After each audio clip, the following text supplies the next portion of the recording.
Okay, so I was talking for like 3 minutes right now, if not more. Yeah, asking you about stuff, telling you about stuff, and the mic is turned off. So yeah.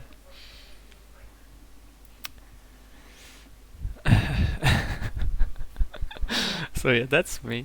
That's me today.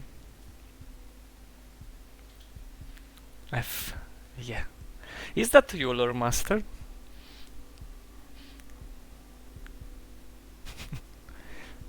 Who else would spam F in the chat box? So yeah, welcome to our stream. This what's the occasion for that? The beta build that we just released. So if you were a backer on our Kickstarter campaign and chose the reward tier with that, then you probably have your game already installed. If not, check your email box, check your Kickstarter message box. There's a key waiting for you. Yeah, so we have a Vermintide party watching. Yeah, so we and Garruk's Wake yeah. and Alex and Camille Demacustus, we are playing Vermintide 2 from time to time. Nice stuff. But anyways, so yeah, check your emails, check your Kickstarter message boxes. There is an instruction how to get to the beta, because this build that we will be playing right now, this is not the build that is on the main branch. On the main branch you have built from like 2 weeks ago, and you just want experience all of the new stuff that we prepared. There's a lot of changes, so if you played the Kickstarter demo or maybe the alpha build, if you were an alpha backer on our Kickstarter, you will see that the game balance is completely different. It's not perfect, it's not ready, and we need your feedback. So basically, if you play this, if you have access to that, go to our Discord server and tell us what you think, tell us what can be problematic and not, stuff like that. It will help us a lot, and I'll just try to get through most of the stuff that we've changed and what exactly happened there, right? So let's go, right? Let's go. Rename the hunters. So, yeah. So we can now rename guys, right? So he can be the Master Rosen. Here you go, sir. That's for you. Yeah, we have a box for this kind of stuff right now, where you can change this. I'm not really happy with the design of that yet, but we'll get to that at some point. It will be nice. Yeah, you're gonna die. Yeah, you're gonna die, Rosen. I should just rename this guy. Yeah, that's what I'm gonna do, because you're gonna be sacrificed very soon. So that's Renoir the set as it was, and Huga's gonna be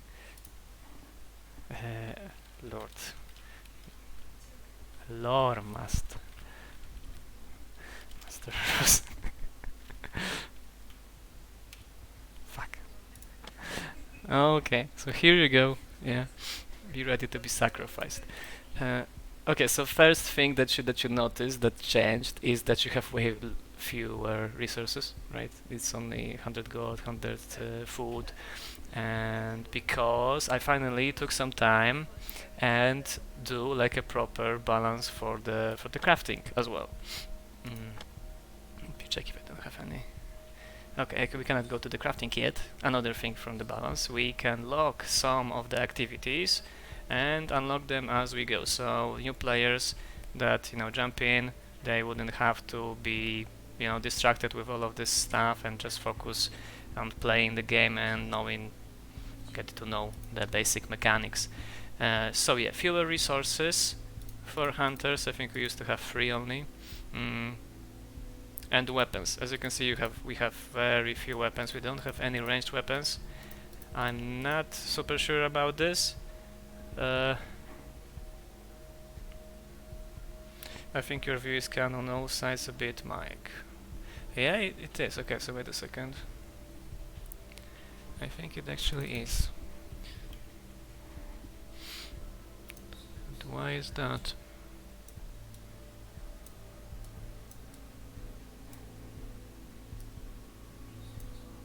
Okay, now it should be okay. It looks like it is. I probably did something, you know, for the splash screen, maybe, I don't know. Moagim says, you can just leave the old guy in camp to craft stuff. That's what I used to do after getting him level up and get master craftsman. Exactly. Right now, because we have a lot of this stuff actually being at least thought about a little bit, you know, we put some thought into them, there can be some ideas. The game is definitely harder right now, but I think this is for the better. Because I think that the alpha build, you could just go through it like a breeze, you know, it's not really a problem to finish it, and you know, too easy games will get boring very quickly, in my opinion.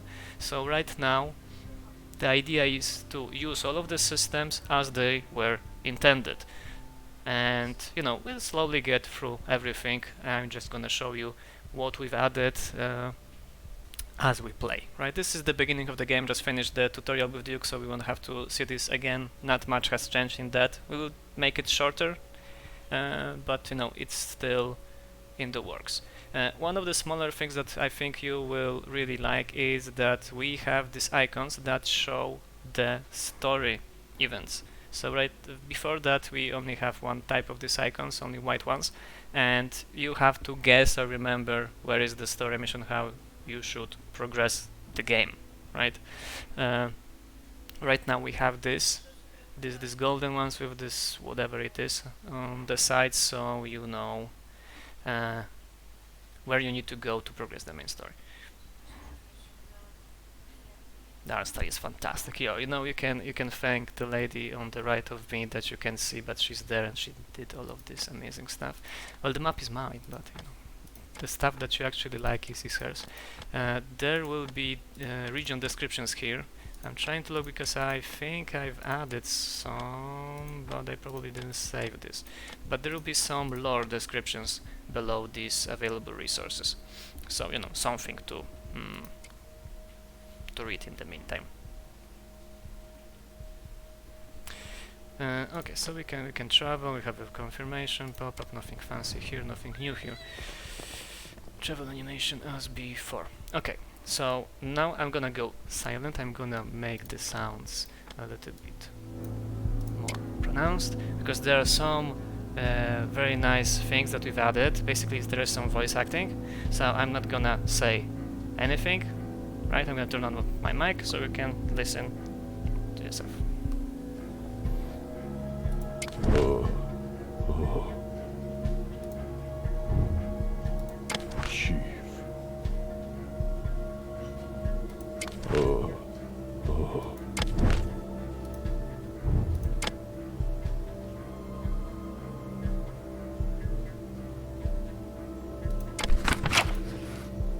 Chief. Yes. No. I don't think so. Master hunters. Beasts. Huh. Dear sirs. So you see or hear that there is way more happening with the dialogues.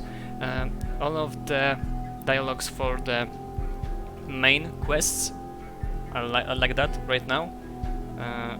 Pretty much all of the characters have voices. There's maybe one that doesn't. The side missions doesn't have them yet, but this is only a matter of me setting this up, so I'll probably add this as long as we have enough assets. maybe run out of some, but you know, we'll see. It definitely, you know, like pumps up the production values, I guess. Okay, so we have the first mission. There were some changes here as well. You know what? Okay, we have Lore Master Rosen. Good. And we're gonna go with Ethan because he has this axe. The hunters in Alders communicate in and chief. Yeah, the hunters don't have much of these lines, but other characters have way more. And sometimes it's to just yes, no, something very generic, so I could use in different places. But sometimes there are lines that are still this short, but are for a specific line in a specific part of the storyline to make it more dramatic, I guess. If he would to voice act the whole game, I think he would have to double the budget for the game. So, something very simple, something that could, add a little bit of this production value, but nothing too crazy, so we could actually, have money for that, right? Here it won't work exactly as intended, but we have place to, make you know if this is a story mission or not, if you forget somehow. Give Rosen the axe. Okay, sir. Okay, sir. Here you go. So you have double knives. You get the axe and the knife. Oh, if you're wondering, Hunter's knife is a weapon that is always available, so it won't be in the crafting menu anymore, because there's no point of crafting these knives if you have like an infinite amount of them. No, thank you, Rosen. Yeah, I think so too. I think this is pretty good. Okay, so since you have this axe, maybe go with some additional. Okay, so we have in the team, we have Renoir, Eton and Rosen.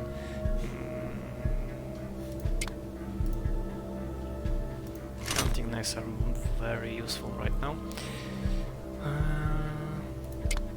Okay, so you have a simple setup, nothing too crazy here.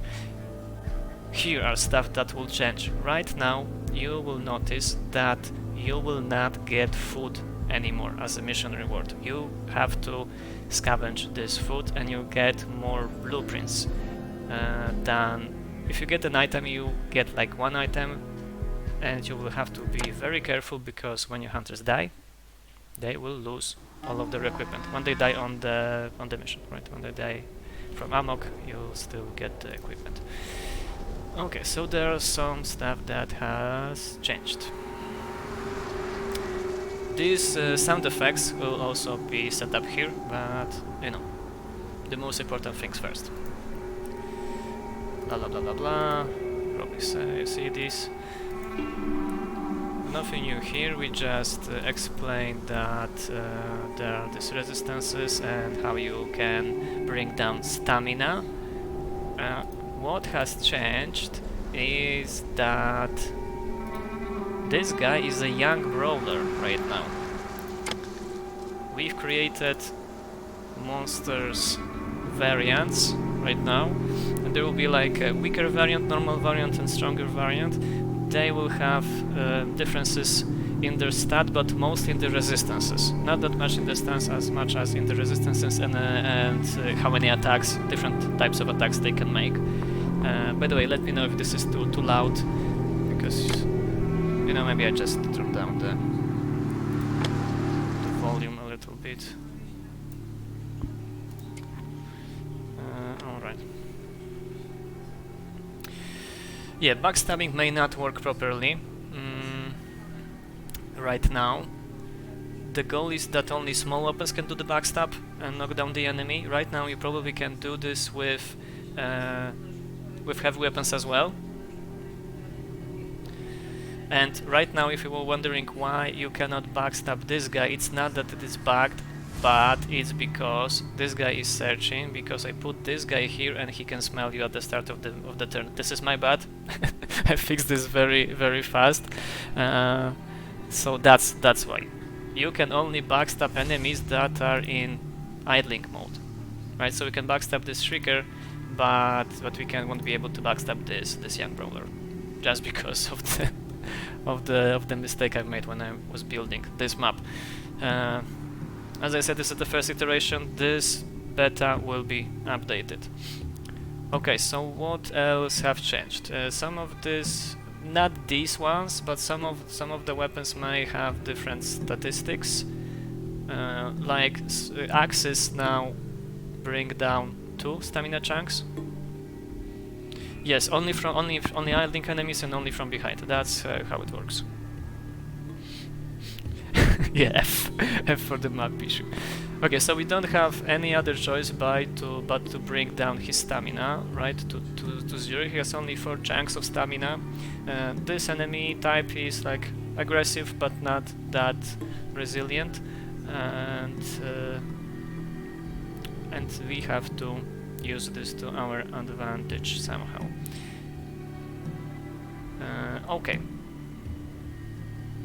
I wanted to tell you something about our plans, but I don't think that's time for that. So let's just start attacking him.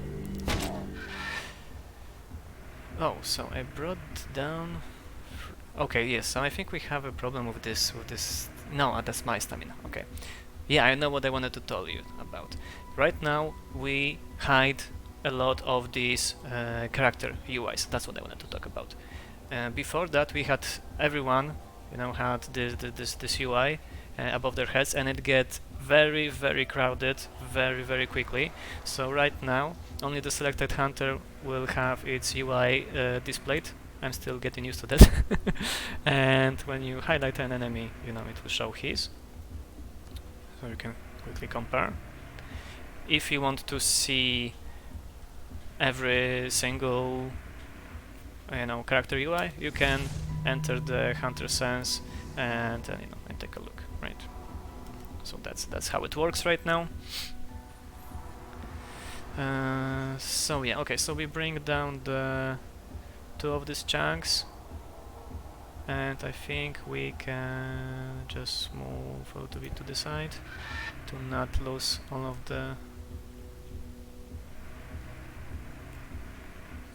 the stamina.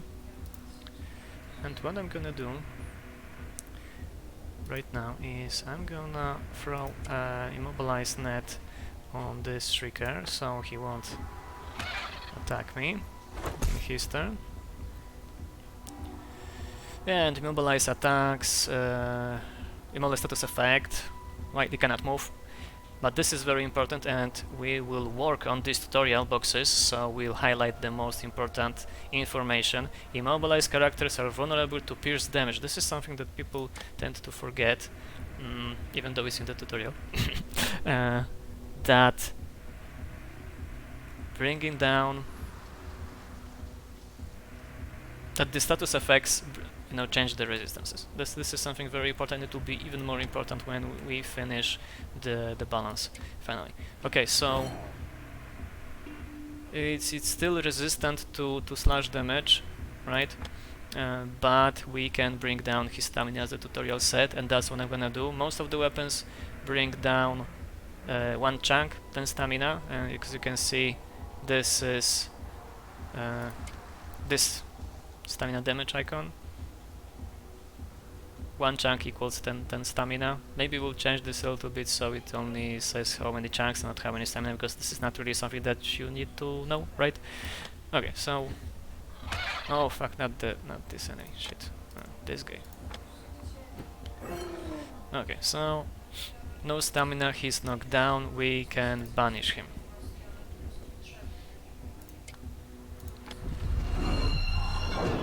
Like in the tutorial, right? Okay, so we are safe, we took 1, we need to find another one, and here's a tutorial for the hunter sense. Now, right now we don't have anything in range, so we can end the turn and see what happens. Nothing will happen because the guy is immobilized. So yeah.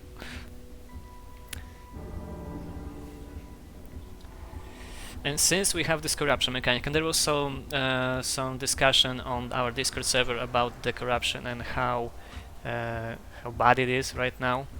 Okay, I forgot that when I finish my turn in sight of the monster, I won't get my stamina back. Okay, but I have some adrenaline. Yeah, that's more than enough to finish him off.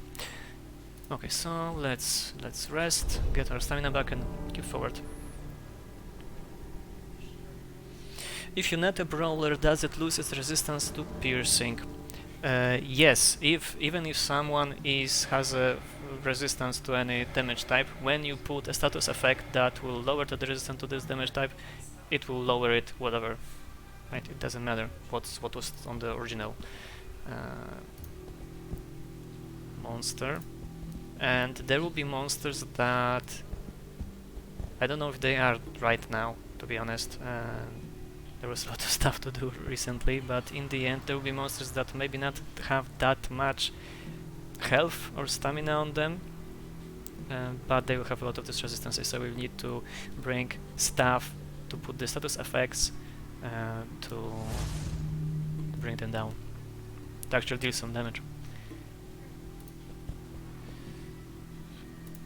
Okay, so we have a Shrieker in... okay, of course I did this.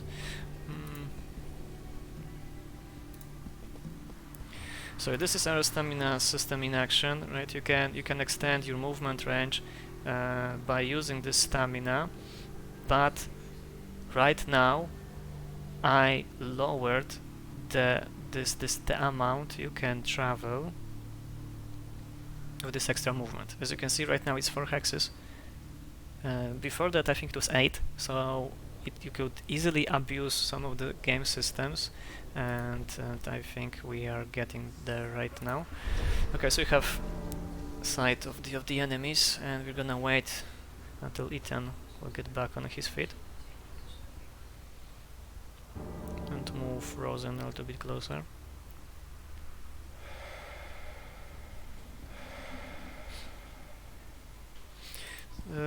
So yeah, right now if you could give us feedback on what you get from the tutorials, what was like, confusing for you, or maybe not like explained exactly. Right now I think that the backstabbing is not really explained the way it should be, and we're gonna fix that with the next iteration of this beta build.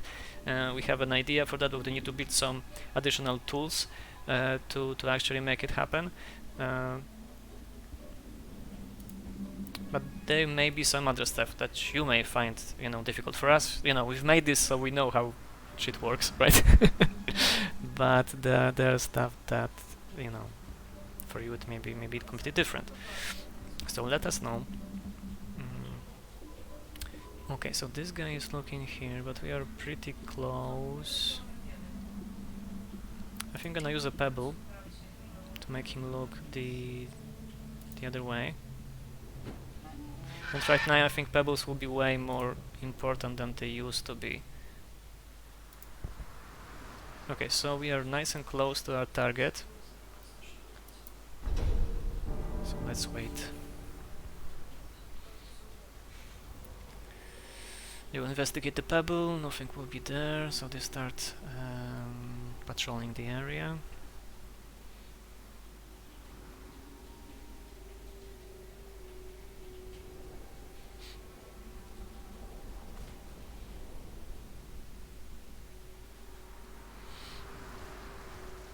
Okay, he got even closer to us. We are gonna completely ignore the Shriekers and focus on the Brawler. Oh, another thing about backstabbing. When you throw a pebble, the monster will be in searching mode, so you won't be able to backstab it. Right, so even if you're wondering why I'm not going to use a pebble and then do a backstab and banish, that's why, right? You would have to wait for the opportunity, or just circle around, which with this statistics that we have right now will be a little bit difficult.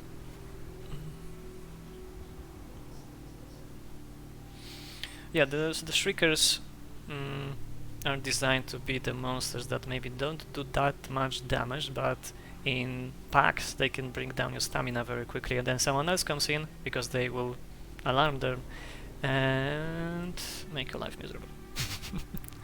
Okay, so we used all of our throwing knives on Ethan, but I think we're gonna throw the hunting net to show you exactly how you can check these resistances, right? So let's throw this on our Brawler because that's our main target here.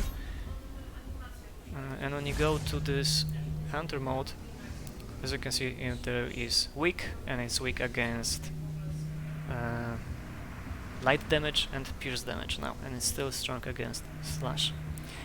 I should show you, how to look before I throw the net, but maybe next time. Important thing, this is there for some time, but when you use all of the charges on an item, that item is completely consumed and you need to produce a new one, basically. So yeah, this young roller has 200 HP, and this weapon, the hunter knife, has two different attacks, and if we attack him with this attack per flesh, it will deal additional damage because he's right now vulnerable to pierce damage. So let's take a look. Right, it dealt 50 damage instead of 40. It's not a huge build-up, but it's still something. And bleeding, exactly the same as with the immobilize, but this time bleeding targets are vulnerable to spirit damage. Right now we don't have anything with spirit damage, we have to wait for that, but this is just this additional information for you.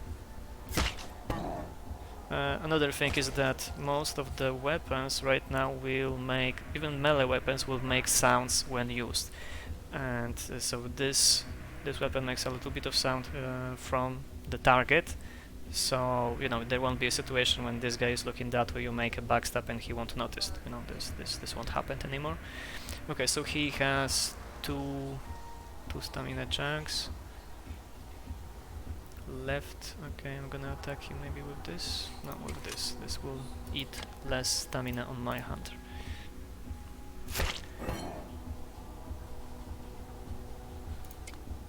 Doesn't matter, what's the attack that I'm gonna use. I just want to knock him down and use Rosen to make the banish, to show you the corruption mechanic works. Okay, that was it. We are successful. There's the tutorial for the rewards.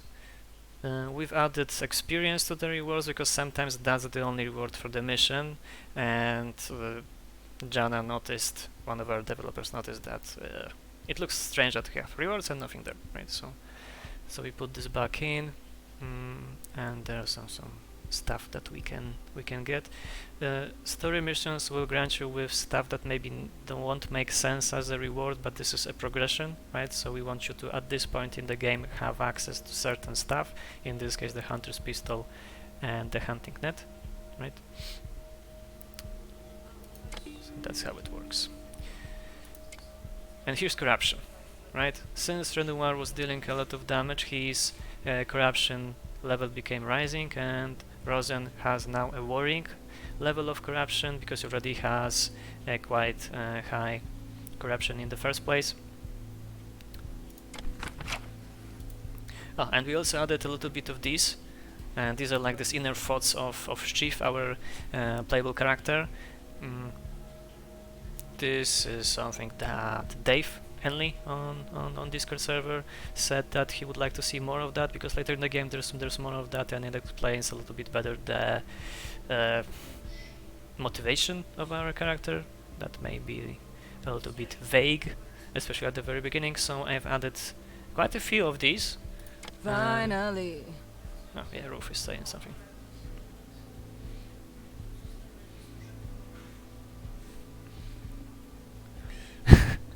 As Rosen says, yeah, worrying levels of corruption is what people say I have, but I say that they're just paranoid. Yeah, it's nothing. It's nothing. Now, worrying is not that wrong, right? When you have critical, then you need to be on guard, right? Camille, can you please tell me what's the maximum level when you have a problem, basically? My lady. Yes. So I'm not gonna skip through these dialogues, because I don't want to show you too much of the story. But just you can hear, all of these characters make some noise right now.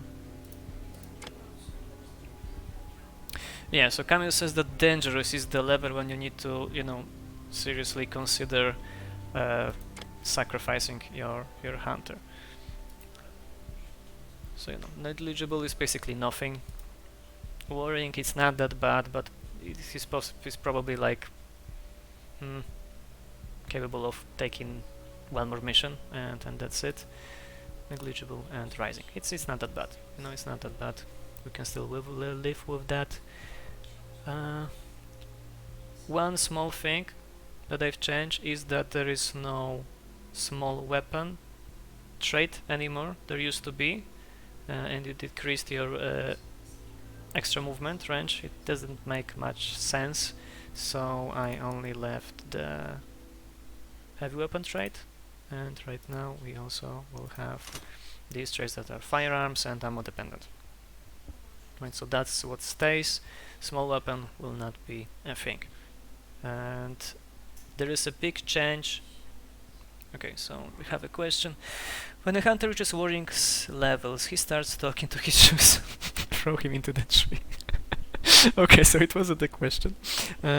So yeah. We've also changed the leveling system, but we need to finish another mission to actually see that. So let's do Yes, this. yes, Chief. Cora has a quest for Chief! us, and we're gonna do this. But maybe we'll buy something first. I think we'll buy Ether and an Ether for now. Yeah, that will be enough. So you can see this is an optional mission, and it's only a small white icon, right? Nothing fancy. Yeah, or sharpen the shoes and use them as knives. Yeah, that's something, you know, that will be very, very hunterish. Okay, so let's go here, and we have a mission here. Small request. Yes, I want to have Ethan. This is probably our... Yeah, these are the guys that are closest to getting level up, so we're gonna use them.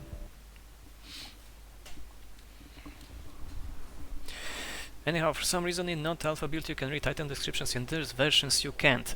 You can, and I'm gonna show you this right after this mission. We deleted this in the tooltips because I don't think it really, you know, that's a place for that. You know, tooltip should give you the very basic information, the most important information, right? Yeah, give me for chorus, they might have a weird sequence of sounds. Yeah, probably. Can't just gonna do it until level 3. Who knows? Okay, so we have a shotgun now. It's our first ranged weapon, but it's a shotgun, so it has a pretty short range. Okay, he heard us, so we can kill it quickly. When you use when you are in this target selection mode, you can have this highlight, you know, of the sound radius. We want to add this. Oh, the cancel button doesn't work. Okay, but you can always escape from this. Escape this with an escape button. Yeah, pun intended. We want to also have this on the highlight, I think. This might be a good idea. We'll see. Okay, so let's shoot this guy, right? I think shotgun might be a little bit overpowered right now. Actually, even with the sound radius. Reloading it costs some stamina, but shooting it doesn't. But you know, there are some reasons for that I'm gonna discuss later on when we go to the section what are we planning next. Okay, Renoir, let's just move forward. Right, there are some monsters up ahead. We have 3 more of these. So yeah, we will have icons for mission types, so you will know what this mission brings. When this will be an assassinate mission like this one, you will know, okay, my hunters will get more corruption because, you know, in this mission I have to kill targets, and I think we pretty much have like a basic for that. But you know, these are the stuff that you need to know. Okay, so let's end this turn. Honestly, larger sound and possible accuracy issues in longer range would make up for shotgun. Yes, but we don't have RNG in this game, so you know we need to work with what we have. So you know we'll probably make this a more stamina heavy weapon. We'll see. 5 overrange I think is not that bad, to be completely honest. It doesn't create much of an issue. I think that the damage output might be a little bit too big, because it is 150 shot damage. That's quite a lot actually. I was working more on the corruption, crafting, rewards stuff, but I know that there may be some issues with damage on the weapons.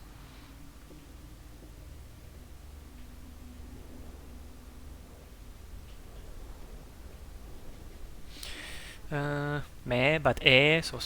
then again maybe weaker damage at long range could make up for it on a certainty basis. Probably, most likely. And I explained this later on, why I think this will be a thing. Okay, so you can see I shot and he heard me. That's how the sound works, and right now in his turn he would come to me and attack me, but we won't let him. We have Rosen to do the deed with his trusty axe. Okay, but he is exposed, so Renoir for the rescue, right?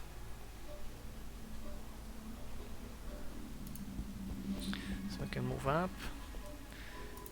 shoot him with the hunting nest to pin him down, and we'll take care of him in the next turn.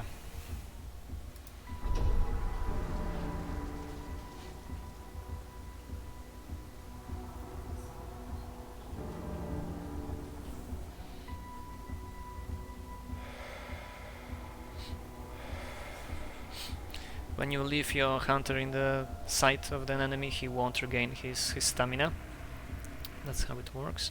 But you know, this is just a shrieker, and a hunting blade will be more than enough to take care of him. And we finished the mission.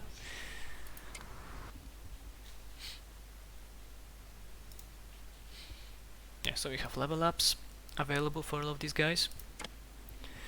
And Rosen has a dangerous corruption build-up. He was from the start. He was Hugo at the beginning, and one of the hunters, I believe it was Maxwell, said to us that, you know, there is a corruption spreading. This is supposed to be like a light tutorial, so you know, with other hunters it would take more time for them to grow the corruption, but he will grow this faster. We hint this in the dialogue, and then you can see the effects. So that's how we want to teach you how stuff works.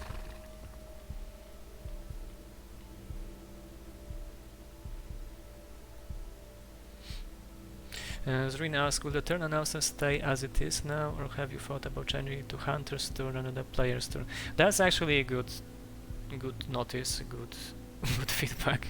I don't know why nobody really thought about this, but you know, this happens when you work on something for a long time. Arcane Hermit, and I'm guessing after Dangerous a hunter becomes lost. When you reach Dangerous, there is a chance that with each day he'll go amok, you know, and start attacking your own guys. So it's a guess game at this point, you know, the thing type of stuff, who's the problem and whether I should take care of him. But yeah, right now I think it's probably the best time to show the sacrifice. Right now we have everything. Oh no, we don't have the crafting wagon available. We didn't spoke to Roof yet. Okay, it's not a problem. Then you doing Duke's voice go Hunter's turn. Yeah, that could be nice. That could be nice. Okay, so sacrifice mechanic. Since Lord Master is probably gonna go crazy soon, we can use him as a test subject Yeah, F. F for him, but you know, maybe you could use this opportunity to show you how the new leveling system works. When a hunter levels up, you get some traits, and since you played the previous builds, we'll ask, okay, what's the difference? The difference is that there are no statistics changing traits anymore here. You get only stuff that will increase your basically camping performance, right? So this could be like more food scavenge for the cost of crafting points and healing in camp, or maybe you're just lazy and you get more HP. Whatever, right? We choose something. So how you level up your statistics? You level them up through charms. There are different types of charms, and here are these items descriptions that Rosen was asking about. They are here. You need to go to a slot and click on something, and you get details, you know, for everything. And we have these illustrations right now. Thanks to Olympia, one of our interns, every item in the game now have this little illustration. So charms are the stuff that change the statistics of the hunter. They will also change the resistances. You know, when I figure out how to do this, and not break the game, right? So, for example, we have this hunter's charm. We have one of these at the start of the game. It reduces the smell range by 1. How charms works exactly? It explains this. Charms cannot be unequipped from a hunter. They only can be replaced. So, when you pick up this charm, it stays on a hunter, right? You can replace it with different charm, but this one here will be consumed. You know, it will be lost, basically. And through crafting, you get access to these charms. Sometimes you may gain 1 or 2, like Chief! Thank you! Cora's gonna give one of these to us, and right now we can give someone else but not Rosen this charm, and this charm buffs the health by 10. Why did we do this like that? Henley, right, the project manager from No Gravity, our publisher, took some time and tried to break the game, and break the game he did. Basically, with the Alder system, he abused the leveling system so much that his hunters could just run through whole of the map and losing like little stamina. We call this the Sonic build. So that was a problem, right? And the way we fix this is that as hunters level up, you know, we won't see this here right now, but soon they will acquire more of these charm slots. So you have more charm slots. You can choose what build you want to make, right? Increase his survivability or maybe his mobility, but you cannot have everything, and you need to use crafting. And to use crafting, you need to scavenge. So basically, every mechanic is used for that, and we like it, and we're gonna go with it.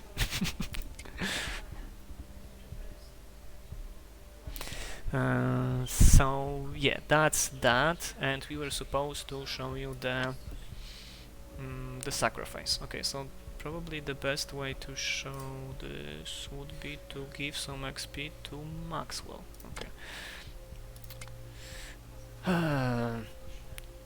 So what's the point with this whole sacrifice thingy? Your hunters get corrupted. They get their levels of corruption will go up. You never know what happens, but this is the hunter that is probably the most experienced one, because you know, to gather corruption he needs to take parts in the missions. He gets XP. To not lose all of his progress, you can choose him to, like, you know, give some of his experience to like a new generation. I want to give him to Maxwell. And the bigger the difference in levels between them is, the more experience will be transferred. And in this case, we will transfer 638 experience. We lost 660, 360.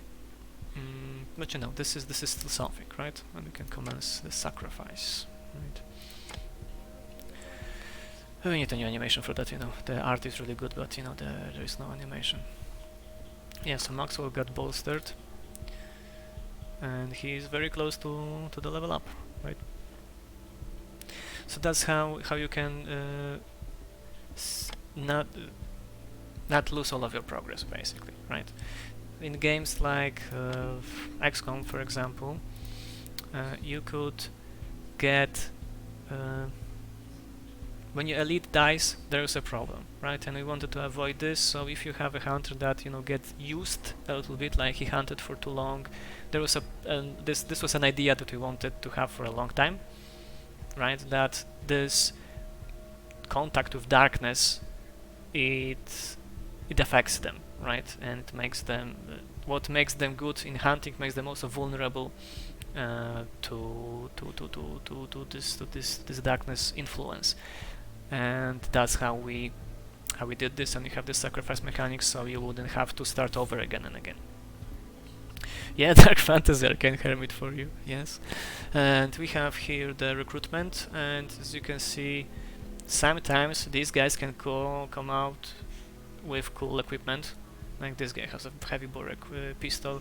This is one of the ways to get cool stuff that you don't have in your crafting wagon. And right now I'm thinking about this guy with these cool weapons against this guy with these cool items. And I cannot get both of them. But Theo sounds like a better deal, to be honest. I'm gonna get this guy. You can also, you know, use some of the food. Okay, we have plenty of food, so I'm gonna use this to get a reroll of this, right? And this guy has a Mao, which is also a very nice weapon, and a Hunter's Pistol. Oh, Harpoon Launcher. Not bad as well. Statistics here have a spread. Yeah, exactly, Rosen. I'm not gonna lie, I'm not gonna pretend. That wasn't the inspiration for that. So sometimes hunters can have a little bit of a bigger of a starting pool with stamina, right? Like here, normal hunter starts with 40 stamina, so for chunks this guy can have 45.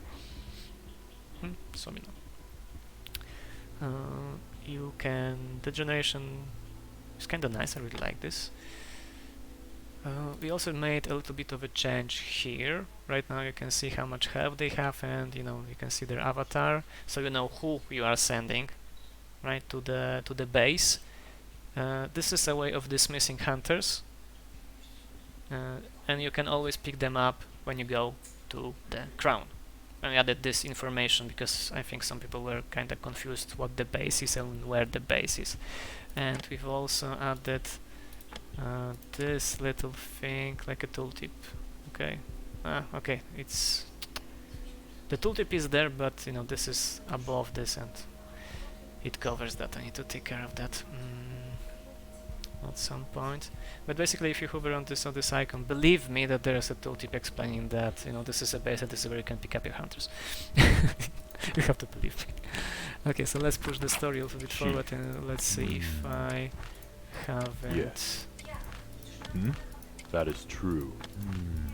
completely broken the build, and I broken the build. Okay, Camille, so we're gonna do a quick update after this stream, okay, because you cannot go to the crafting, and that's a problem. But I'm gonna show you this in Unity, basically, okay, later on.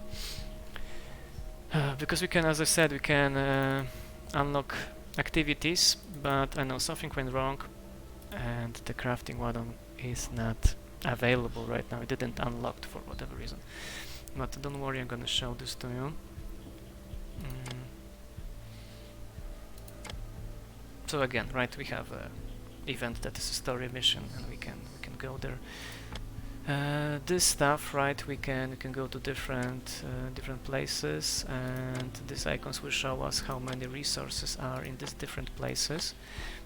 And since this crafting is so important right now, you need to travel the land and look for this stuff. So we can go to this moorlands. It's still on the way to the Cavern of Whispers, and play a little bit with the camping rolls. We've made this bigger, so you can see better, what's where and how, what's the potential scavenge of stuff and shit like that. So now when you put someone on a scavenging mission, it will increase the chance of an accident. When you put someone on the guarding role, it will decrease this, but of course you won't get that much scavenged. Amounts of the scavenged food may be a little bit broken. I don't know. Let me know. Okay, let me know, because I try to make this reasonable. So basically, if you send only one hunter to the place, he should be able to feed 3 other hunters for a day. But it seems kind of a lot, but it's hard to say how much they will burn when they travel. Traveling is the most heavy. It relies heavily on food. So let me know how you feel about this. Do you have enough food? Do you have too much food? Too little food? And when we go back from scavenge, we have this pop-up that says how much we scavenge. We scavenge 156 food, 12 hunting materials, and 13 mechanical parts. Yeah, so this is the first iteration of the new balance. It's not perfect. There's still stuff that doesn't work, like this fucking crafting wagon. And I could use actually this, but as I said, we're gonna switch to Unity. I'll show you how things look there. Maybe some sneak peek into the production as well, like the statistics of stuff and things like that. But yeah, this is pretty much everything that I wanted to show you. A lot of this stuff you really need to experience yourself to really know like what's the deal with them, right?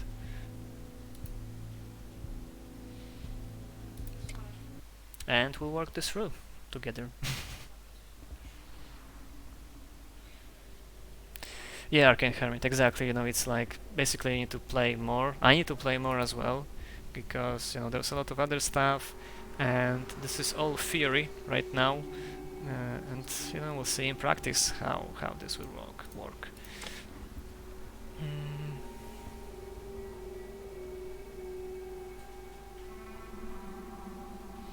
What else do we have in the chat? There's also a coin to consider. Yeah, there's a lot of this stuff that affect a lot of systems that affect each other. But I've heard that this is a sign of a good game design. So let's keep to that, right? Stick to that. Selling food, you say? Well, I was thinking about buying food. Like this is supposed to be like a light survival thingy. We'll see. You will see. This is not something that it's not rocket science, right? We'll make this work.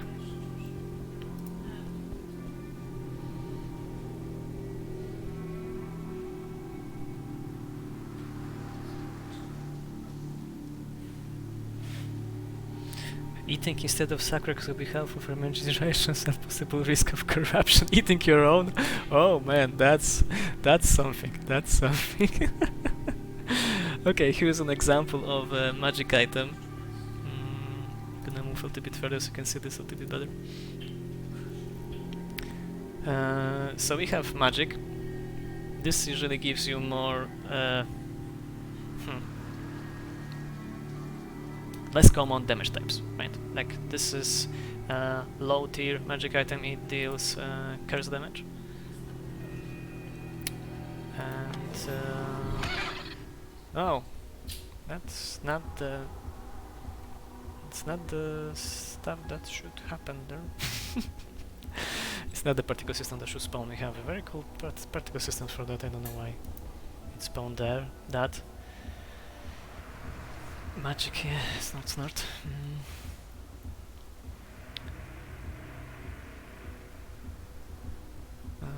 So yeah, now let's finish this mission, and we're gonna go to Unity, and I'm gonna show you the crafting and the changes in the crafting. Okay, let's pick this on because this will be enough, and there's not that much stamina build up because of that. Okay, nobody's decided we can end the turn here.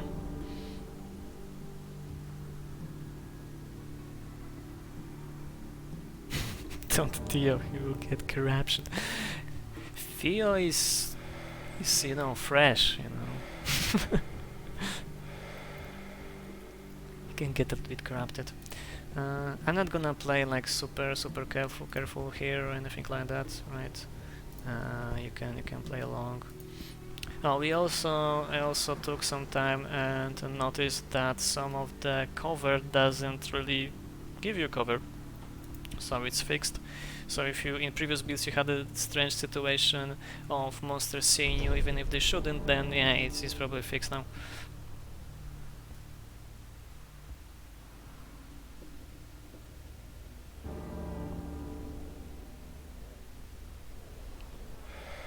Sniping position, yeah. Yeah, so for example this terrain didn't give you like cover, this big tree didn't give you cover, but it's all fixed right now. Okay, so we need to go here, and we won't see shit because yeah, so there are small things like that because I changed the balance on the hunters. Sometimes stuff like that may happen, so if you notice anything like that, please let me know so I can fix this. So there's a watcher there, right? There's a watcher here, and we should approach this carefully. Watchers right now have a very long vision cones, but very narrow, right? So that's how you can deal with them, and they also go to sleep each turn. You cannot attack them right now. They're like this special type of enemy that you cannot attack. Nothing will happen, you know. I think that they will scream if you attack them. So it's not a good idea to do this. They're also always designed as this like living camera. Like in modern games or sci-fi games, you have cameras that can spot you, right, and turn on the alarm. In Alder's Blood universe, these are these guys, like people turning into these living trees.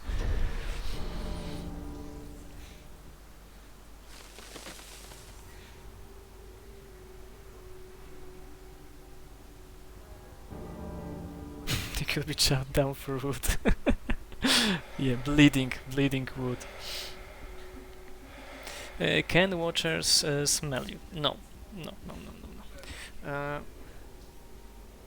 Okay, so corruption-wise. Okay, so since we have this mission and there's nothing else, you know, that like super new, you know, to show you, other than simple gameplay, I'm gonna tell you about some of the stuff that we want to include in the nearest future. One of them is to make enemies react in your turn. And so Watcher right now is the only enemy that does something like that. It will scream, right? And the scream will alert other enemies. But we want to build on that more. So the game will be maybe not necessarily like harder, but more stealthy. And so how it will work? You know, depending on the enemy, it will usually be come to you and attack you. So if you run into a vision cone of enemy, he will do something. Every enemy will do something right now. Brawler will try to go to you and smack you. Floater will try to use her magic on you and mobilize you, or anything like that. You know, different floaters will have different abilities. So stuff like that. So you won't be able to just run around or just, you know, alert an enemy and then run away. you know, and he won't find you anymore. You will have to make more use of your items like traps, or especially these pebbles, stuff like that. Yes, so they are like on an Overwatch, yeah, Arcane Hermit, and so yeah, you need to have to use the terrain more to your advantage.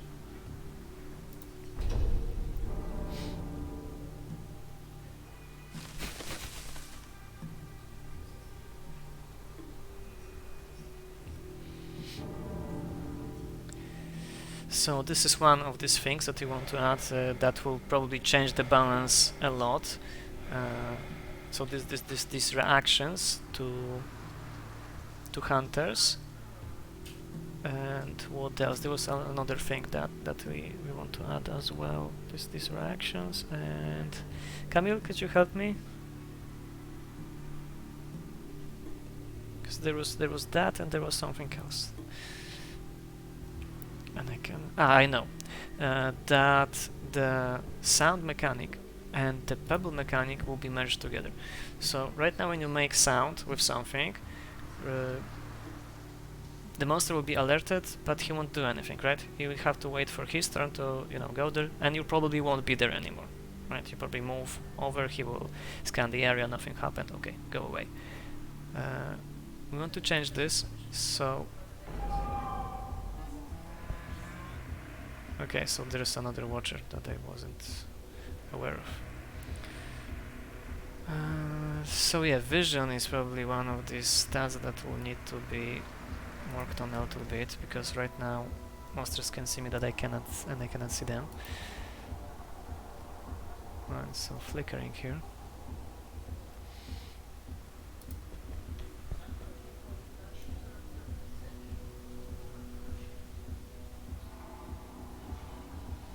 You know, we have a whistle.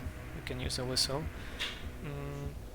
But yeah, basically something like when you shoot a rifle and something will hear you, it will immediately turn towards you and will see you and can react. So you need to be more careful when using loud firearms, and then we'll probably keep this damage. That's why, you know, the shotgun has this amount of damage right now. It doesn't make much sense, but you know, considering what we want to do, it will make more sense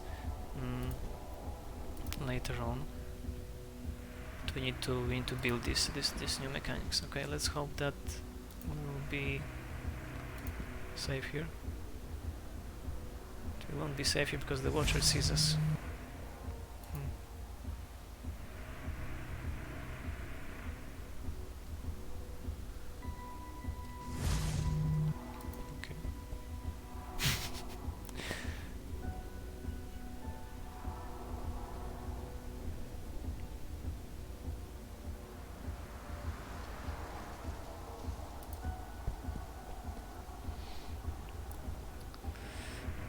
So, you know, there's still some stuff that we want to work on.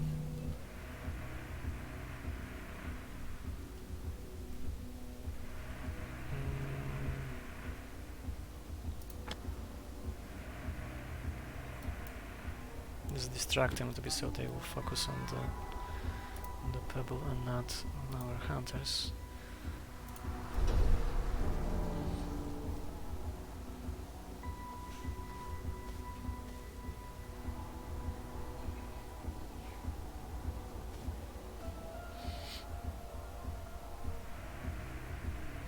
Watchers, you know, like the idea for the watchers was to block paths. So you need to wait or use an item with a sleep ability to put them to sleep, and then you can move forward, or just wait. And right now I can see that it will have to, you know, adjust the maps to make them work that way. So right now there will be a problem, a pretty serious one. So let's throw another pebble. So these guys could wake up and we can finish this mission. Just grab the guy.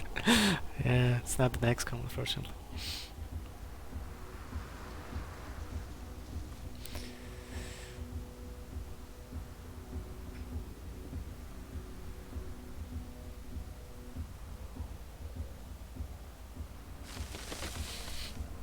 Anyways, it wasn't that bad. It wasn't that bad.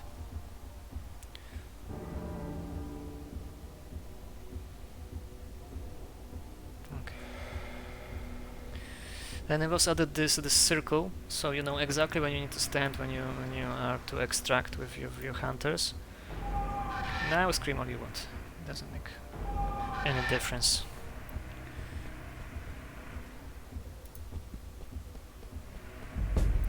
And we finished the mission. Right.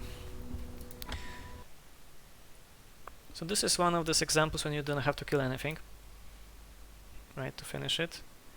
And you get a blueprint for Soldier's Charm, right now. Nice, and some materials. There are shops, you know, for factions, and when you build up the loyalty with these factions, the more items will be available there. Right now there are some blueprints, like for Hunting Blade we also only have one Hunting Blade. If you lose it, then we lose it, we won't have anymore. Phantom Blades, this is a weak magic item. Hunter's Great Blade, this is a great sword that deals spirit damage. So, you know, you have bleeding weapons, then you get this and you get some damage combos. Maybe we can sell some food. You know, we've unlocked one of the stretch goals, the biggest stretch goals on our Kickstarter, that is supposed to be all around this section of the game, so traveling, selling stuff, you know, stuff in the camp. And I think this is a good opportunity to bring back something that we had in our very first build for Alder's Blood that we shared with people, which is like a marketplace for changing, you know, one type of resource to another. There is always a, you know, a rate for that. Something like in Heroes of Metamagic, right? You can change, I don't know, 3 ritual ingredients for 1 mechanical part, right? And then maybe because you could sell some food. Right now we don't have an ability to access the Chief's Diary. No, we have this codex, and there were ideas how to make this a little bit, you know, better, more interesting. Oh, the slider is broken, by the way. I need to fix that. So yeah, maybe here it would be nice to have some lore information in the codex. And it's just copying and pasting theoretically, so you know, we'll see into that. I don't want to promise you too much because, you know, we need to finish this game. And there's some other stuff that are also pretty important.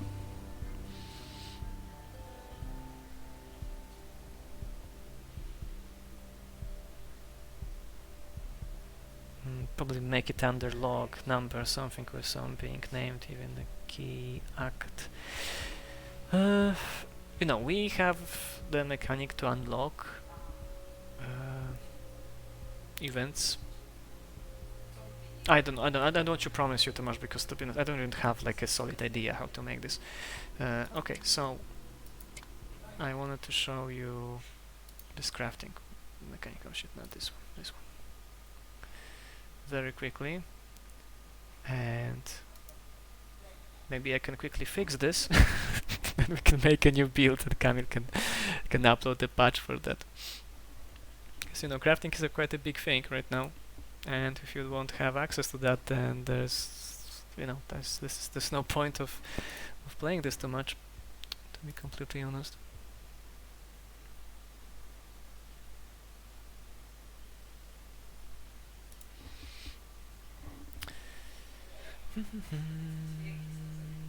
Will there be lore in the context button about different monsters? Yeah, there will be. This will be like a lore mixed with gameplay tips for you. Yeah, Unity is not the fastest horse, you know, in the stable. But what can you do? Since we're working hard on the Switch build, it will also take it some time to load for the first time. So I will have to entertain you with my voice so far. Sacrifice to give Shocker Games 6 XP. Yeah, each time you sacrifice your hunter, you know, we get +1 wisdom and we make a better game next time. So yeah, you know, it will think for a little bit. And here, what we have here is an art from Alex. This will be a part of a new trailer that is in the works right now. There will be a release trailer, different from the one that we currently have. Oh, I don't know if you know this, but for some time actually, you have a full controller support in Alder's Blood. So if you want to, you know, play this with a gamepad, which is quite comfortable, I must say, you can. The icons for the prompts will not be very nice and shiny because I only made a set for Switch icons that look like not look like shit. But you know, you can test this out. Okay, so crafting, right?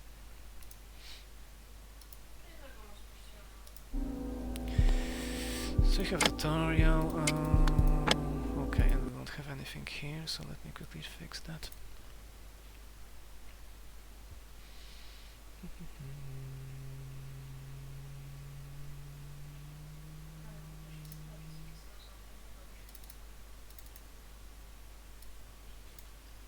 Not here.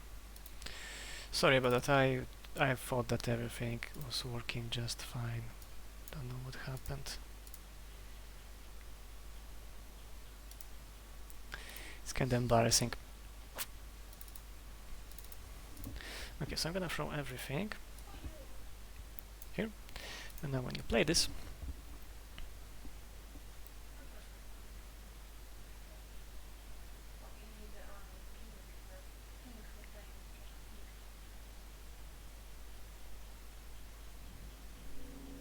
yeah, Arcane Hermit, exactly. Like, nested prefabs are usually giving us a headache recently. Very good feature, Chief? but, you know, Damn it it. I, needs a little bit of polish, in my opinion. No, I'm gonna mute this because there's a lot of this noise. Okay, so we have a shitload of this stuff. So here's an example. You know, we've made a prefab for that has this line like somewhere around here. So it, you know, connects with this little thingy here, but no, you know, nested prefabs knows better how to use it, right? So anyway, right now there are completely different values here from what you've seen. For the weapons, you can now craft charms. You know, we have thousands of everything right now, but everything is a little bit more expensive right now, basically. You know, if you have this on a full screen, it will read just fine. You know, right now it's in Unity, so you know it's not. If you're talking about this, then yeah, you know, this line shouldn't be here at all in the first place. So this is one of the smaller things that I'm gonna fix with this unlocking thingy. Okay, so if you don't know how the crafting works, let me quickly explain this to you. We have a crafting key here, right? We can add different types of items to it, and here it shows you how many crafting points you need to produce it. And right now we have 0 crafting points, right? So what the hell? You need to set some of your guys to crafting roles so they can actually start doing shit, right? And the more guys you have on crafting, the more crafting points they will produce, and the quicker it will go. You can always, you know, change the positions of them, so you know, because the first thing will be produced first, and if there will be enough crafting points left, you know, something else will be produced. So let me show you that in action, right? Okay, so we have some corruption build up, and we are starving because I was testing, you know, the starvation. So if you run out of food, you get something like that. And we've produced the def mark. Right, we can go back to crafting very quickly. As you can see, there's only 2. Maybe you don't see this because it's pretty small. You'd have to play this on your screen. There's only 2 crafting points left to produce the cicada, whatever. So so if you have enough crafting points and the items that you produce don't require too much of this, you can produce more than 1 in a day. I could produce two items. So this will be a big thing in this build, so we need to prepare the fix for that. And to prepare a fix for that, we need to go here to our... This is basically the game. This is basically the how things progress. Right, that's how it works. Okay, and here we have these events that can enable or disable our stuff. And of course it's not what it should be, because enable crafting enables resting ability, and we want to change crafting to enable. And these little boxes fucked up the build for us, unfortunately. So yeah, the fix will be going. Camille, if it won't be a problem for you, you could upload this today. It would be nice, because I'm gonna push this fix like in a second. And since we are here, we can fix the crafting sheet, right? So the crafting view is here. Okay, so if you are working in Unity, that's how the new prefabs work. You can open this from here, and you can edit this. Probably something will broke, because that's how it usually works. I don't want to change anything here yet. So you can see, right? You can see this right now. That's how this stuff looks as a prefab, but when I save this line will be here. Yeah, because why not? You know what, I'm gonna get rid of this line because it's not really needed here.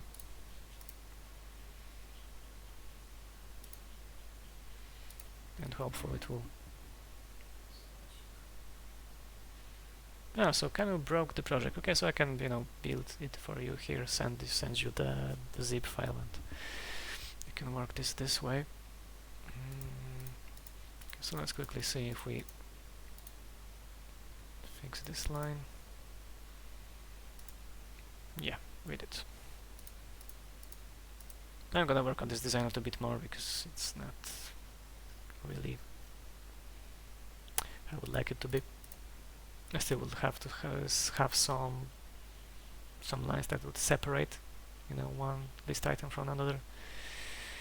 So little stuff that won't take too much stuff and too much time, but it will be easier for you later on to work on that. Okay, so I can show you some of these illustrations that we have, which are pretty nice. I didn't show you this on the build. I forgot about this. We didn't have that many weapons. We have every single piece of an equipment here. So you see, you can see some details of that. I think they're very, very fancy. I'm very glad that we have them right now. So here you have all of the information, right? What are the damage types? What is the sound radius? How much stamina it costs? There is this. This is an ability description that you will have always, because sometimes, it actually tells you how it works. What traits does this weapon have? As you can see, cursed items increase the corruption buildup. They're usually very strong items, but so if you feel that this is not a good trade-off, let me know, because I like the idea, but the the damage that they deal may not be the greatest. And you have some of the lore at the very beginning, at the very end. So that's how it works, and each item has some of their small weapons. Yeah, so we get access to Duke's rapier at some point. Spoilers! And charms as well have these illustrations. Yeah, this is a hunted sword that howls and makes sounds. Yeah.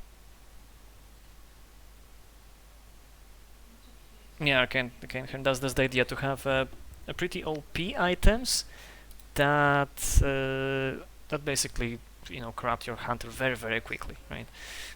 So that's the idea. Definitely need to work on the statistics on that. And here's an example. This guy has it was artificially created. So that's how your hunters look like when they start. Then you have one charm slots. When they level up, I believe on level 3 they get additional charm slot, and that's the maximum of charms that they can have.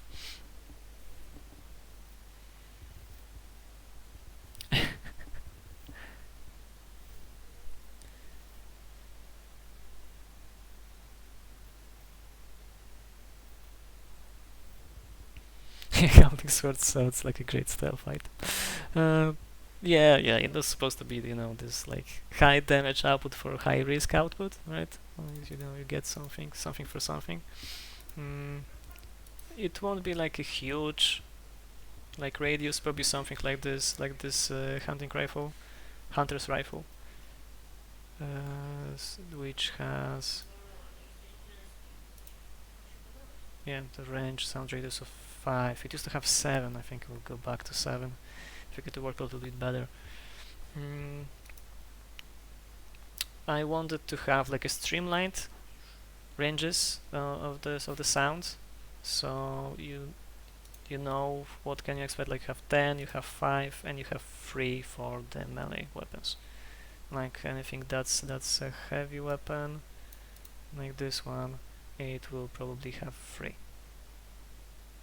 It doesn't spawn here because it's the sound radius spawns on the enemy, and we need to code this to actually take this into consideration. Some stuff that were silent, like the harpoon launcher, right? It's a silent range weapon, very handy. They will spawn some sound on impact, and this will be exactly the same as with with like hunting blades and things like that. I believe it's like 2. That's the stuff. Arcane Hermit said that he would have the silenced lowered noise trait as a visual cue for firearms. You actually, I believe, no, we don't have this. Yeah, we have this another cursed. It's a cursed rifle. You have the cursed swords, cursed rifles, shit like that. We'll see. I really like this idea of traits. It's a modular system, right? So just by looking at them, you can see what's going on with the weapon. So maybe, who knows? This is a cool weapon. This is a weapon that doesn't really make much damage. It launches basically a piece of trash, metal trash that makes sounds. So you can shoot this and make sound distract enemies. I really like this weapon. We'll also have a flare pistol that could make some of the spots visible, and probably give this to hunters at the start of the game so they can spot some enemies that are a little bit further away. Yeah, it's a pebble basically, with way with bigger radius and longer range. You don't have to have a line of sight. It's like a like a grenade launcher type of thing, so it goes whenever you want to place this. It eats your weapon slot, but it will be more reliable than pebbles. We'll probably shrink the range for pebbles as well. Okay, we can check this. How what is the range of the pebble right now, but I feel it's way too big for what it really needs to be. I think it's under gear and tools. Yeah, and pebbles have a range of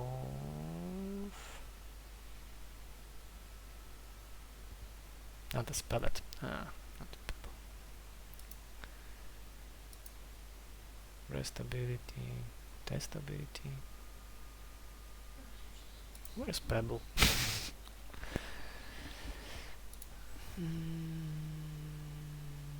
Yeah, there is the range of 10, so that's the range of some of the weapons, and that's a little bit too much.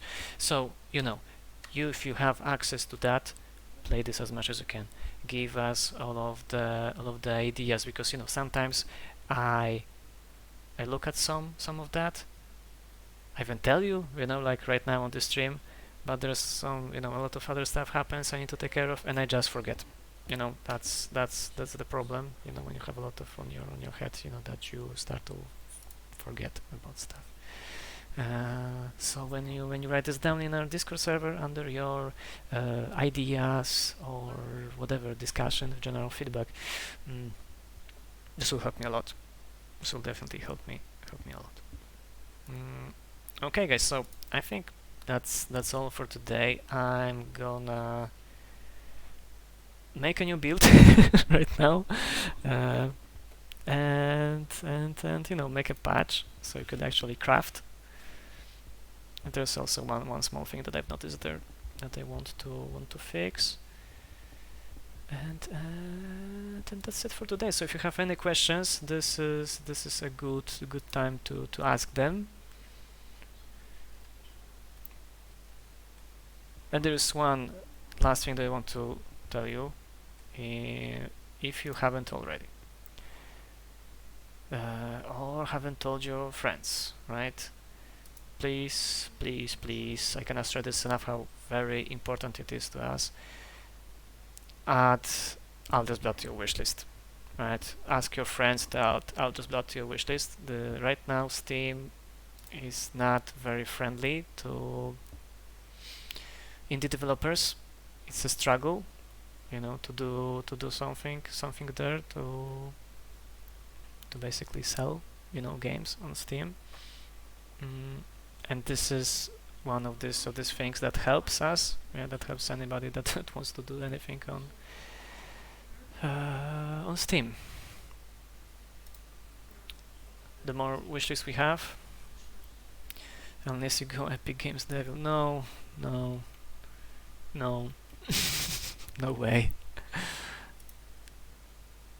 I think that Alder's Blood is one of those games that would actually benefit from these Steam features that everybody is crying about, that the Epic is missing. And that aka Chinese military infiltration program. Yeah. No, we're not planning to go on Epic. We haven't been even asked, to go to Epic. And as I said, there was, don't have plans. And I don't think, we are the target for them anyway. And no, there's too many no's. To even consider that.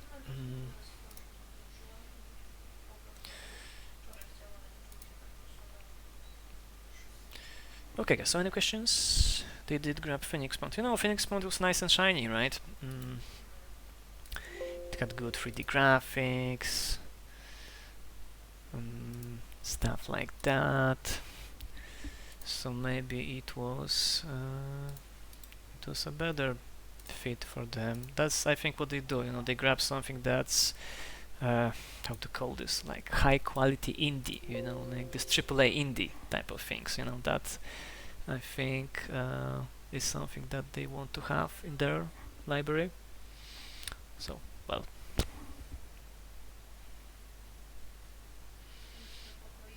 no, it's a GitHub. Yeah, it's a GitHub.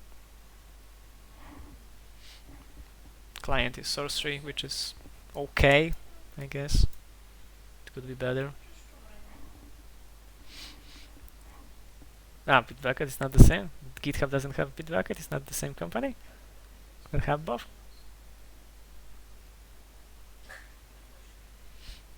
Yeah, Phoenix Punch. Exactly. So for them it's like this pearl in the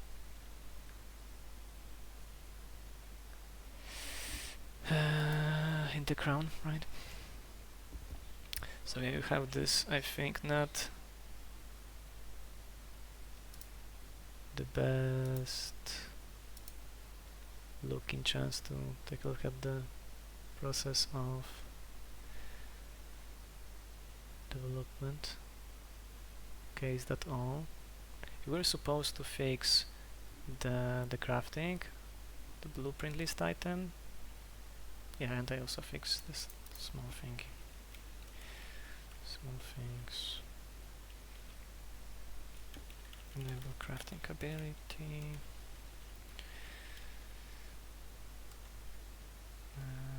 Reunion event started in. And crafting blueprint design. Okay, let's push this. So Outledger has source tree. Yeah, true. Yeah, GitHub is independent. True. Okay, Kamil, so since you're here and you listen, I'm gonna build this on my side. And I'm gonna send you the zip file, and we're gonna upload this and let you guys know when the fix will be up and ready.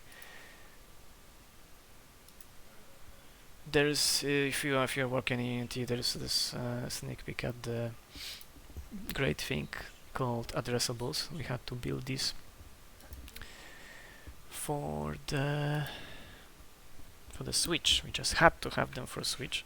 Basically, what it does, it creates like these packages of assets that are loaded independently, and only these ones that you need at the moment. And since Switch doesn't have that much RAM, we need to use this.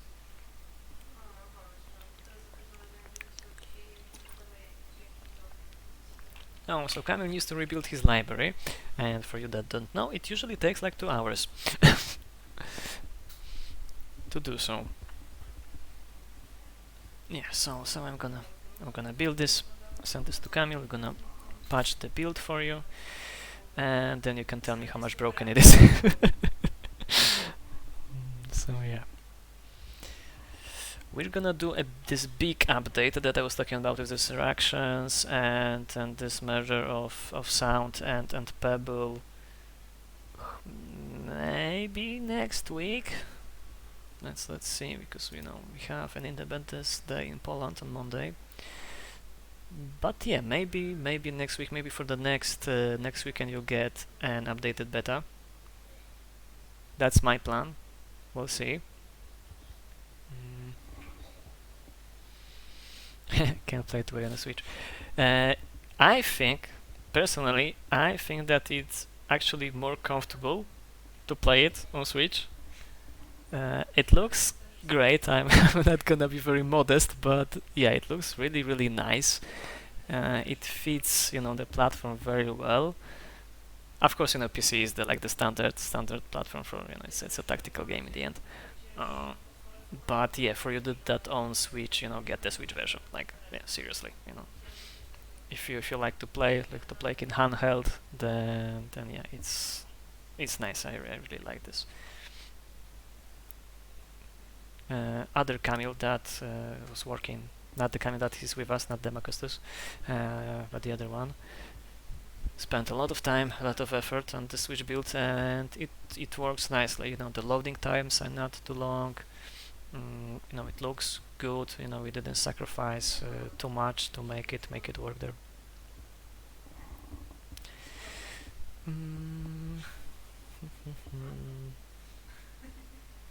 Maybe you have some questions. Maybe there is something that you want to ask me since you have me here. And you are curious about something, something that wasn't, I don't know, covered here in this stream. But you still would like to know.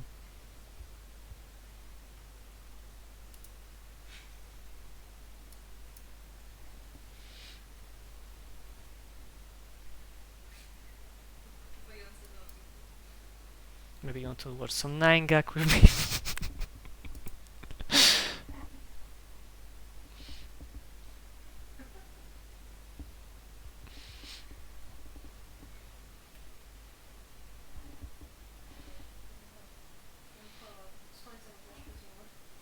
No questions. Okay, so we're gonna be witnessed to the great and fancy build making for Alder's plant. So you have like a proof that yeah we're gonna do the patch. Okay, so respawn asks approximately how long is campaign. It really depends on what's your play style, right? But I think it's like 40 hours. To finish everything is seriously around 40 hours. Maybe a little less, a little bit more. It really will depend on you. Mm. Okay, we're gonna override this one. When he's asking how's Rolo. Rolo is our cat, if you don't know, and he was sleeping on Alex's lap, but right now I think he got bored and he's going to get some snack, I think.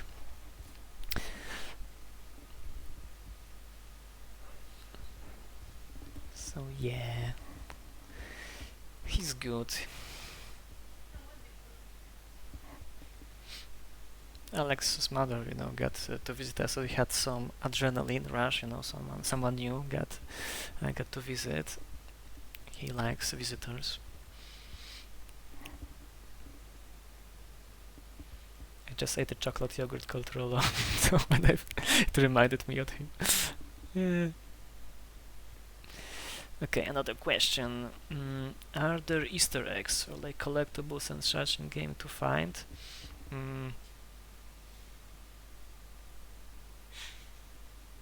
Maybe not Easter eggs, but no, there will be Easter eggs. There will be some. There will be some. They're not there yet, but there will be some. There is this ideas because we had this campaign. Zip.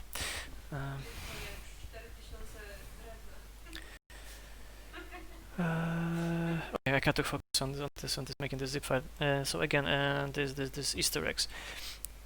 So we have this Kickstarter exclusive quest, and we wanted to merge this with this reward for some of the people, Raji and Shoutout. Shoutouts, okay. So shout out to Raji and Bardley there. Yeah, that's their nicks, and they wanted to have some influence on the story there because of the reward for the Kickstarter. So there will be like kind of Easter eggish quests featuring their story as a couple, which I think will be pretty nice. There is also a reward that says that you can have your initials on Alder trees in the game. So there will be some of that. So for people who are not, in this community, like right now, right? They won't know what that means. And I'm really curious what people will think about this when this comes up. Yeah, we also built like a place to get you some strange, like very lore-ish items, and I think I'm gonna stop here. This is supposed to be a surprise, but there is some stuff like that. There are some places that we can put more fun stuff, basically, something that is not very super like serious, right? For you. Okay, so the build is getting uploaded. Game building lore. What's build?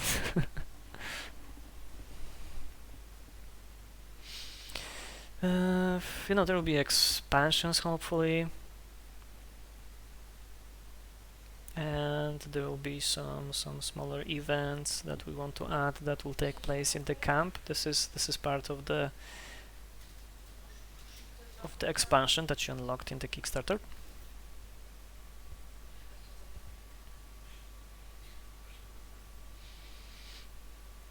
We have some, and I really like them, the ones that we have so far, but I think we can have more. But there are some more pending matters right now to attend to, and we're gonna take care of that.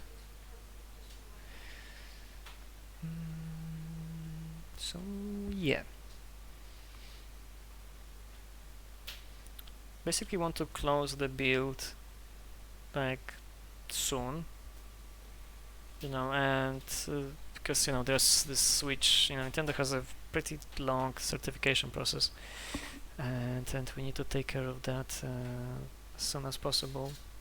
So that's why we want to, you know, throw at you as many updates in this beta as possible, you know, make this a little bit more of an organic process when you know, give us some feedback, and if we decide that, yeah, this actually makes sense and that's how it should be, you know, we change this, we update the build, you know, you can tell us if you like it more or not, so we can speed up this process.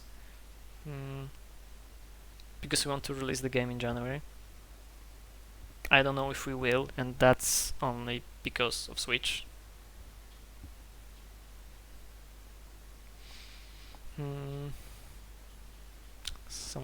So yeah, we'll see. You know, right now we are aiming for January as a release window for that.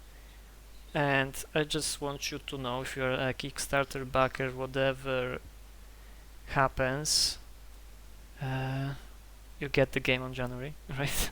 Even it will be in not officially released state. Just so you know.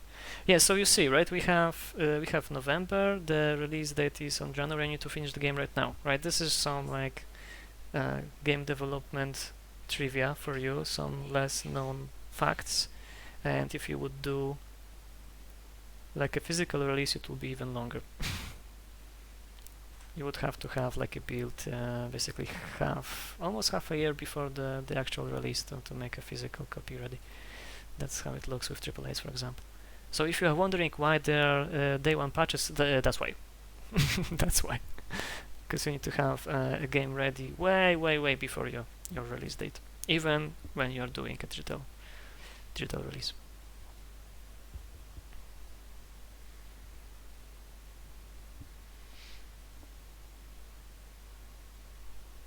So yeah, the game will be ready way before you get access to that. You know, we can work on some updates, some patches in the meantime. You know, with Steam it's easier, you know, to patch this to make it work. So you know, most of you probably play this on PC, so we wouldn't have to worry about day one patches. Okay, so you know, the build is finishing uploading. I think we kinda like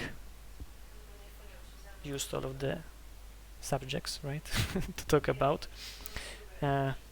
Thank you for being here with me. Thank you for your participation. We have probably had the most comments on a stream ever, and you know, and we'll do more of this. Just so you know, you know, next time we'll have a bigger patch with more of these changes.